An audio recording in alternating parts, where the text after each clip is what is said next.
In today's tutorial, I'm going to show you guys how to change your Gmail account profile picture. This should hopefully be a pretty straightforward tutorial, and without further ado, let's jump right into it.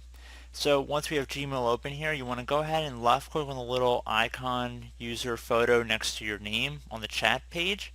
So you want to be underneath the Hangouts Contacts tab on the bottom left here.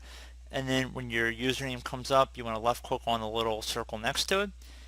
At this point, you should just drag and drop the photo of whatever you want your icon to be, and you just would select it right through there. Just left click on the drag or drop photo, or you can just left click and actually locate it through your computer settings as well.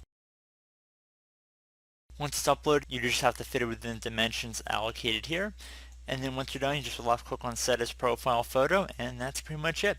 So I do hope this brief tutorial was able to help you guys out, and as always, thank you for watching, and I do look forward to catching you all in the next tutorial.